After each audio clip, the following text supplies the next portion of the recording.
자, 이어서 바로 우리 두 분의 전문가와 함께 개장 공략을 해보도록 할 텐데요.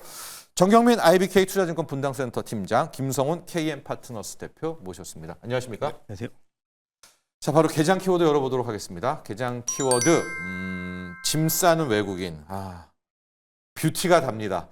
약간 희망부터 가보죠. 김성훈 대표의 뷰티가 모든 거라 이거죠? 시작해볼까요? 네, 일단 뭐 어제장 보셔서 아시겠지만 고환율에 대해서 시장이 다 뭐 악재로 반응하지 않는 모습들을 보였는데 그 중에서도 이제 K 콘텐츠, K 라면, 뭐 K 뷰티 굉장히 어제도 뭐 강한 모습을 보여주면서 어제 진짜 강했어요. 네.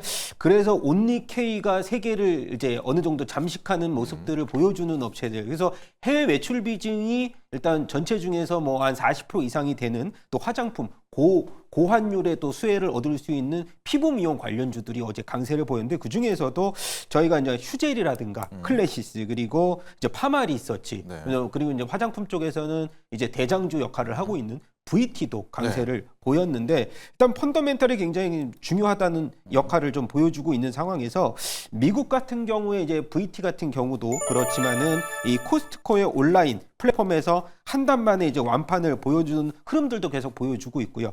파마 리서치 같은 경우도 미국 진출에 대한 기대감이 굉장히 높아지고 있는 상황에서 해외 매출 비중을 보니까 약 40% 이상을 지금 3분기 기준으로 차지하고 있는 상황들을 보여주고 있습니다. 일단 미국의 스킨 부스터 시장 같은 경우는 전체 글로벌에서 한 40% 이상을 차지하면서 사실 이제 거대 시장으로 우리가 역할을 하고 있는데요. 그 중에서 뭐 연어 정자를 이용한 이제 재생 시장을 선도하고 있는 파마 리서치가 항상 대장주에서의 역할을 지금 끌어주고 있는 모습들인데요. FDA 의료기기 허가를 취득하면서 런칭을 한다면은 미국 시장 잠식 이 속도가 굉장히 높아질 것이라고 저는 보여지고 있고 최근에 이제 인플루언서들이 계속해서 연어 시술에 대한 그 셔라웃을 계속 진행을 하고 있는 모습들을 보여주면서 파급 효과는 굉장히 강할 것이고요. 뭐 마지막으로 휴메딕스 LNC 바이오가 사람의 동종진피를 이용해서 지금 재생 크림 시장 진출하면서 두 종목이 지난주부터 급등세를 보이고 있는 모습들도 보여주고 있습니다. 그렇습니다. K-뷰티, 샤라웃을 지금 미국과 유럽, 남미까지 우리한테 보내고 있는데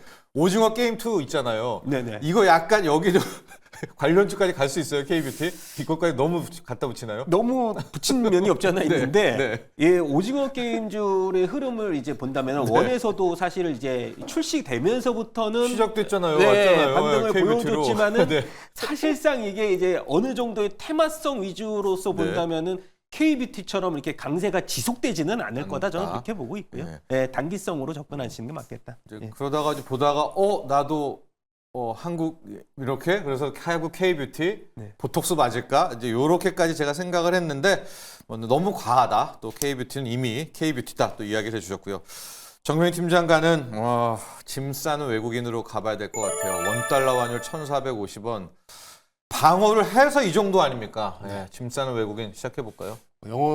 영혼을 끌어내서 방어를 해도 지금 이 정도 상황이고요. 뭐 결론은 지금 뭐 시장에 큰 기대를 할 부분이 없으니 우리 그 김성훈 대표가 말씀해 주셨듯이 이제 K 특산물 위주의 그런 K 특산물이요. 단편적인 그런 대응 그리고 굳이 따지자면은 기관들이 조금 연속성을 갖는 그런 이제 수급을 확인하고 따라가도 충분히 뭐 5% 이상의 단기 수익률은 낼 수 있다라는 게 뭐 드리고 싶은 말씀의 결론이고요. 저는 이제 지난주에 동시만기일 이후에 외국인들의 포지션을 좀 계속 관찰을 했는데 외국인들은 그냥 한국 시장이 뭐 좋고 나쁘고를 떠나서 그냥 짐을 싸는 것 같아요. 그냥 포지션을 계속 줄이고 있습니다. 그러니까 환매수가 나오면서 매도 포지션도 줄이고 현물도 매도를 하고 이렇게 본다면 역시 이제 시장은 전체적으로 조금 처지는 상황에서 기관들이 그래도 뭐 저번에 말씀드렸던 배당 차익 거래 같은 이제 그런 거래라도 조금씩 나오면서 기관들의 연속성은 있으니까 그런 것들은 좀 참고해 볼 만하다라는 정도로 말씀드리고 지금은 다시 한번 말씀드립니다만 이런 K 트렌드 종목들의 일단 소폭의 그런 소극적인 대응 정도가 어울리는 시장이다라는 또 무거운 말씀으로 또 출발을 해야 될 것 같습니다. 자, 지금 시각도 이미 600개 이상을 선물 매도로 외국인들이 좀 시작을 하고 있거든요. 아마 지금 개장 지수가 나왔죠. 국내 코스피는 한 0.2% 하락, 코스닥은 강보합, 약보합들을 이제 유지하면서 출발이 됐는데 오늘도 결과적으로 외국의 현선물 수급이 굉장히 중요할 것 같은데 자, 골드만삭스가 한국 증시 비중 축소를 얘기했잖아요. 그런 것도 좀 있나요? 아마 지금 삼성전자 계속 팔고 떠나는 게 뭐 삼성전자가 미워서라기보다는 K 증시의 비중 축소를 염두하고 있을까요, 지금? 네, 좀 그게 큰 것 같고요. 네. 일단은 뭐 신흥국 전체적으로 좀 비중을 축소하는 그래요? 그런 와중이고 우리나라가 신흥국에서 세 번째, 네 번째 정도의 이제 비중입니다만 우리나라 외에도 이제 다른 그런 신흥국 쪽으로의 약간 이동 이런 것들이 또 나왔다 보니까 한국 시장은 말씀드린 대로 그냥 비중을 줄이는 이제 그런 과정으로 볼 수 있어서 지금 뭐 이렇게 15조 정도의 거래 대금 가지고는 네. 우리가 좀 바라는 그런 정도의 좀 반등은 당분간은 조금 마음을 좀 내려놓고 있어야 되지 않을까란 좀 말씀도 또 좀 드려야 될 것 같습니다. 네. 자, 이제 장 시작됐고요. 장에 이제 특징적인 업종, 종목들 또 투자 전략까지 한번 세워보도록 할 텐데 어제는 그래도 한 10시 이상 이제 가게 되면서 조선 업종에서 굉장히 힘을 냈고 조선이 결국은 이제 K 증시를 받쳐줬지 않습니까? 오늘도 일단 출발이 K조선이 괜찮아요. 정경민 팀장이 앞서 이제 K 특산물에 주목하라라고 했는데 우리 K조선도 트럼프도 어쩔 수 없는 뭐 그런 섹터, 그런 업종 아니겠습니까? 지금 조선이 역시 또 힘을 내고 있습니다. HD 현대중공업, 현대미포, 마린엔진 쪽에서 조선 쪽에서 일단 빨간불을 켜면서 그래도 시장을 좀 막아내고 있고 외국인들은 이제 현선물 동시 매도고요. 반면에 삼성전자, 하이닉스가 마이크론 15% 폭락한 고재료를 걱정하실 텐데 어제 좀 선반영된 것 같기도 하고 하이닉스는 1%대 하락이거든요. 보조금이 확정됐다는 것도 그래도 좀 낙폭을 이제 재현하는 이제 그런 측면도 있는 것 같습니다. 바이오와 2차전지 함께 보도록 하면 바이오 쪽도 일단은 흐름은 그냥 뭐 보합, 강보합, 약보합인데 삼성바이오로직스 하나 볼까요? 삼성바이오로직스는 역시 어쩔 수가 없었던 것 같아요. 생물보안법 당연히 통과되겠지라고 했는데 상원에서 불발되면서 CMO, CDMO 쪽이 좀 위축되고 있는 그런 모습이고요. 여기에 직격탄은 역시 삼성바이오로직스인 것 같아요. 3% 넘게 급락을 하고 있고 상대적으로 바이넥스는 뭐 1% 쪽. 근데 또 ST팜 여기는 5% 넘게 또 급등을 하고 있어서 이것도 우리 전문가들과 함께 왜 삼바만 이렇고 ST팜은 이렇게 좀 힘을 낼까 이런 부분도 함께 이제 궁금해서 좀 살펴볼 그럴 측면도 있을 것 같습니다. 우리 K 특산물들 한번 보도록 할까요? 어제에 이어서 먹거리 K푸드 쪽들 또 달리고 있습니다. 삼양식품 앞서도 봤지만 완전히 주봉의 양봉을 완성하려는 듯이 또 급등하고 있고 빙그레도 또 괜찮습니다. 빨간불 켜고 있고요. 오리온도 강보합, 약보합 쪽으로 옮겨가고 있는 그런 모습이 있고, K 특산물 쪽에서 이제 K 이제 붙은 것들 많이 있을 것 같은데 저희가 개장 공략과 함께 하나씩 살펴보도록 하겠습니다. 자, 개장 상황 우리 정경민 팀장과 함께 보도록 할까요? 네, 뭐 말씀드리기가 조금 이제 죄송스러울 정도로 좀 네. 무겁게 좀 출발하고 있는 상황이고요. 뭐 선물보다는 그래도 우려한 정도만큼 뭐 빠지지는 네. 않았습니다. 근데 뭐 저는 어제 밤 사이에 미국에서 그래도 좀 반등이 나올 줄 알았는데 미국도 버텨내지 못한 이제 그런 상황이 좀 됐고 아무래도 이제 물가 그리고 이제 환율 이런 것들이 지속적으로 좀 자극을 받는 그런 상황이다 보니까 미국 국채 수익률이 또 엄청 뛰어 네, 올랐죠. 금리가요. 네. 4.75까지도 열어놔야 된다. 뭐 4.75까지 열어놓으면 한국 원달러 환율은 1,500원까지 열어야 된다. 뭐 이런 논리가 계속 이어지면서 우리나라 시장의 비중 확대에 대해서는 조금 이게 좀 멀어지는 게 아닌가 생각이 듭니다. 말씀 주셨듯이 뭐 지금 시장의 이 어려운 상황에서도 뭐 나름 주도적인 역할을 하고 있는 거는 누가 뭐라 그래도 조선인 것 같습니다. 네.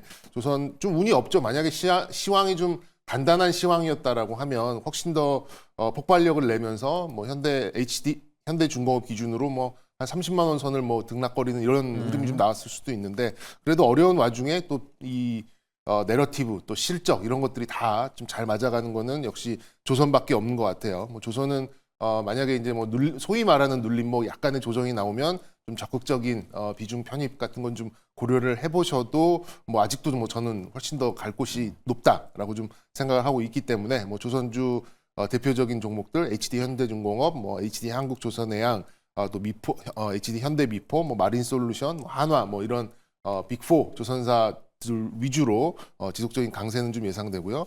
음식료들 강세도 계속 연속성이 네. 있습니다. 뭐 네. 삼양식품뿐만 아니라 뭐 오리온도 그렇고 이마트는 뭐 음식료는 아니겠습니다만 약간 내수 쪽으로 볼 수 그렇죠. 있는 예. 그런 종목들도 오늘 시장 대비는 확연히 좀 강세에 좀 놓여 있습니다. 그리고 5조가 넘는 이제 그런 투자 소식 뉴스인데 아직 100% 확인은 아닙니다만 좀 이 회사 측의 얘기를 좀 들어봐야 됩니다만 SK 하이닉스가 또 미국 쪽에 공장 설립을 하겠다는 그런 뉴스가 나왔음에도 불구하고 오늘 좀 약세를 보이는 거는 역시 미국 시장의 미국 시장과의 어떤 같은 흐름으로 반도체가 지금 흘러가고 있는 그런 부분이 좀 있고요. 네. 그리고 개인적으로는 오늘 아침에 좀 좋은 뉴스가 떠서 두산이 이제 엔비디아 쪽에 이제 CCL이라고 하는 이제 소위 말하는 부품이죠. 만드는 부품 쪽에 거의 독점 공급을 하기로 했다. 그런 뉴스가 하나 떴었어요. 그래서 네. 오늘 굉장히 좀 그 큰 양봉을 뽑지 않을까라는 생각을 했는데 2% 정도 상승에 좀 그치고 있는 그런 부분이 좀 한계인 것 같습니다. 네. 그리고 코스닥도 짧게 좀 말씀드리면 네. 그렇게 좋은 상황은 아닌데요. 아까 말씀드렸듯이 아무래도 이제 미국에서 이번 실업 청구권도 그렇고 GDP도 그렇고 나쁘지 않은 상황에서도 굉장히 좀 불확실성으로 좀 느끼고 있는 부분이 역시 좀 고물가에 대한 이제 그런 부분이 아닌가 싶어요. 그래서 우리 시장도 일단 제조업보다는 비제조업 쪽이 조금 좀 가볍게 움직일 가능성이 좀 높기 때문에 아까 말씀드렸듯이 이제 K 특산물 중에서도 약간 비제조업에 있는 이제 그런 종목들 위주로 오늘은 조금 선호도가 나올 가능성이 좀 있으니까요. 일단 오후 시장에 얼마만큼 낙폭을 줄이느냐 이거 좀 기대해 보도록 하겠습니다. 좋습니다. 바이오도 함께 잠깐 언급해 주셔서 삼성바이오로직스는 예상을 했어요. 4%대 하락을. 근데 지금 오히려 ST팜 같은 경우에는 또 시세가 나가고 있고요. 바이넥스도 생각만큼은 또 안 빠지고 있고. 그러니까 결과적으로 생물보안법 그러니까 완전히 폐기된 거는 아니지 않나? CMO, CDMO 쪽에는 좀 남아있다. 이렇게 해석을 해야 될까요? 어떻게 보세요? 일단 어제도 나쁘지 않은 뉴스가 좀 나왔었고요. 네. 좀 수주 받은 부분도 좀 있고 이 종목 삼성바이오로직스만 이게 딱 똑부러지게 좀 악재가 부각되는 건 아직 좀 제가 좀 파악을 안 됐습니다만 네. 아무래도 생명보안법이 우리가 기대했던 불발된 대로 거. 네, 네. 흘러가지 않았던 거 그리고 기대했었던 삼성바이오로직스의 어떤 주주 친화책 이런 것도 좀 안 나오면서 비슷한 위치에 있는 셀트리온이나 바이넥스 이런 것들에 비해서 조금 낙폭을 좀 가져간 부분이 있는데요. 요거는 만약에 좀 시간이 되면 제가 좀 찾아보고 재료가 곧 올라올 겁니다. 네, 다시 한번 체크를 해보도록 말씀드리도록 하겠습니다. 하겠고요. 지금 쪽에 돋보이는 게 세 개가 있거든요. 우크라 재건, 자율주행이 있는데 이건 조금 이따 또 이건 워낙 뻔하니까요.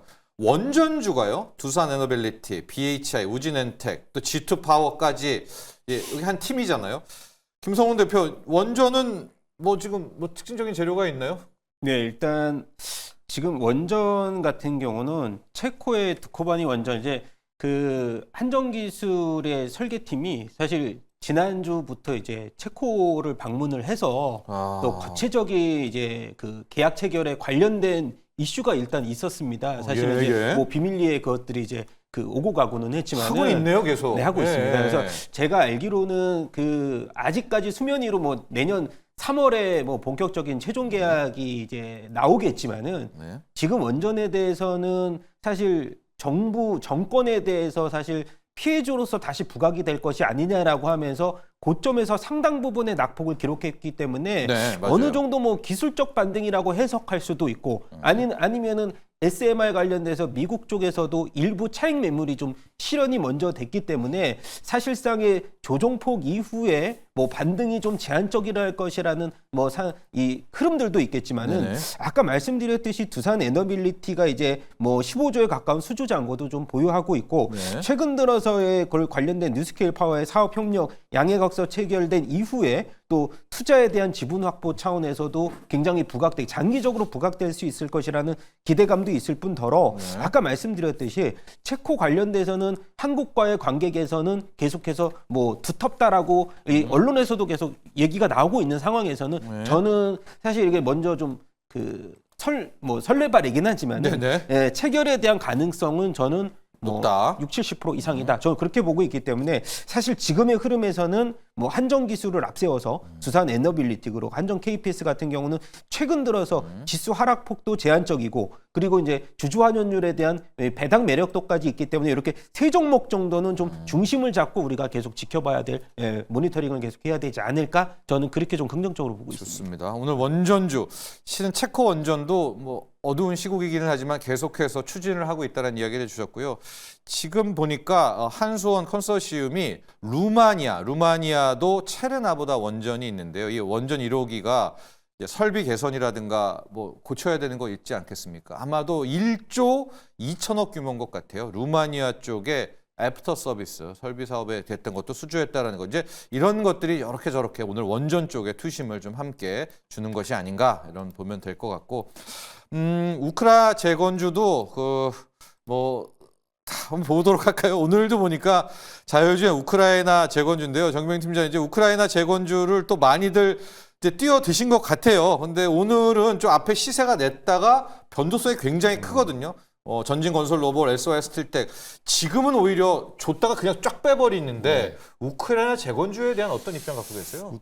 우크라이나 재건주는 이제는 이제 뭐 약간 무분별한 이제 그런 테마적인 성격으로 갔다가 이제 약간의 이제 현실성이 있는 종목들로 아마 좀 압축이 되는 그런 됐다가? 과정인 것 네. 같아요. 아직까지는 이제 어제 그 젤렌스키 대통령이 이제 그 돈바스 그 회랑 쪽 있잖아요. 흑해로 연결되는 거기는 좀 우리가 뭘 해도 좀 안 될 것 같다라는 그런 이제 그런 뉘앙스를 펼치면서 어제 이제 강한 상승을 좀 나타내고 오늘 아침까지도 그러니까 개장까지도 그런 것들이 좀 이어졌습니다만 아무래도 뭐 시장에 거래대금이 없다 보니까 받쳐주질 못하는 거죠. 막 금방 빠지네요, 원전주가. 일종의 이제 재건주가. 셀온의 그런 이제 현상으로 좀 이어지고 있는 것 같고요. 뭐 우크라이나 현지를 직접 뭔가 이제 비즈니스를 했었던 기업들은 굉장히 한정적입니다. 제가 알기로는 뭐 LS, 그다음에 통신사 한두 개, 뭐 그러니까 전선 관련된 기업들 뭐 한두 개 있고 뭐 다산 네트워크스 뭐 이런 것들이 이제 사무소가 있고 현실적으로 과거에 이제 사업을 했었던 이제 그런 기업들이기 때문에 뭐 지금은 이제 뭐 예전까지는 뭐 건설 기계 그러면 우르르 다 올랐고 듣도 보도 못한 그런 건설사들 뭐 다 오르고 이제 이런 상황에서 조금은 이제 실체가 있는 쪽으로 좀 이동을 해가는 이제 그런 모습이 좀 나올 가능성이 높아요. 근데 이제 한번 소위 강세가 좀 나왔었기 때문에 또 다른 뉴스가 나올 때까지는 우크라 재건주가 조금 또 숨 죽일 가능성이 높으니까요. 지금은 일단은 좀 관망을 하시는, 그러니까 지금 빠졌다고 해서 들어가시는 것보다는 관망을 하시는 그런 스탠스가 필요하다는 말씀도 드리도록 하겠습니다. 좋습니다. 그리고 저희가 종목 중에서 이마트 한번 볼까요? 이마트가 오늘 이제 또 오르고 있는데, 김성우 대표님, 이마트 관련해서 뭐 세간에 나오는 정보지, 우리가 찌라시라고 하죠. 정용진 회장 말이에요. 네. 말호라고의 별장이 있잖아요. 네, 그래서 네. 이번에 거기 가서 여러분 그 정보입니다. 트럼프 쪽과 접촉이 있었다 이러면서 지금 트럼프 관련주 1순위가 이마트인데 이제 뭐 우리가 모르죠. 정말 만났는지 뭐 트럼프를 독대 그 팀을 만났는지.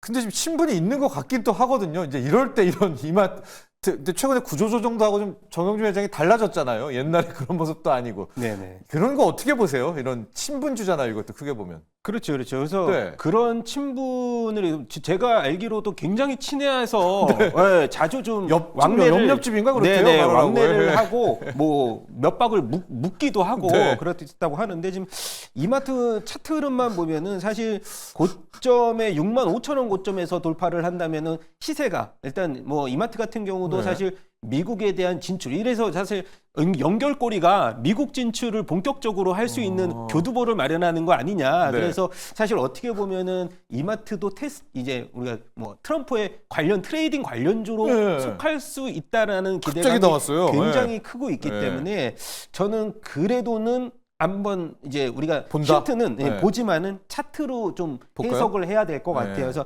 지금 보면 65,000원 정도의 박스권을 약 한 두세 달 이상 지지부진하게 보였지만은 여기를 강하게 뚫어주는 시세가 나온다면은 저희가 미리 짐작할 수는 없겠지만 네. 관련된 사업의 프로젝트가 조금 더 구체화될 수 있다라는 강점 그리고 최근 들어서 일단 수급적으로 봤을 때도 소외주들에 대한 반등폭 뭐 지주사도 마찬가지겠지만 네. 유통사도 마찬가지로 그동안에 부진했던 종목들이 바닥에서 좀 끌어올려주는 이 저평가 매력도가 있을 만한 종목들에 대해서 수급에 대한 논리적으로 흐름들을 본다면은 이마트도 일단 66,000원을 강하게 돌파했을 때 우리가 타이밍을 잡고 접근해 볼 수 있는 가능성도 좀 있겠다 이렇게 좀 생각을 하고 있습니다. 그렇습니다. 다양한 인맥주가 있잖아요. 우리나라에 정치인 테마가 있는데 지금 이마트는 정용진 회장이 트럼프 인맥을 갖고 좀 들어왔거든요. 그런데 우리 김성훈 대표가 뭐 그런 인맥주를 빼더라도 기술적 분석으로 저기 65,000, 66,000만 한번 돌파해 주면은 상당히 뭐 시세적으로도 차트적으로도 괜찮다라고 해서 여러분 한번 보시죠. 정영진 회장과 트럼프의 인맥까지. 자, 개장 공략은 여기까지 하도록 하겠습니다. 두 분의 전문가는 여기서 보내드리죠. 오늘 감사합니다.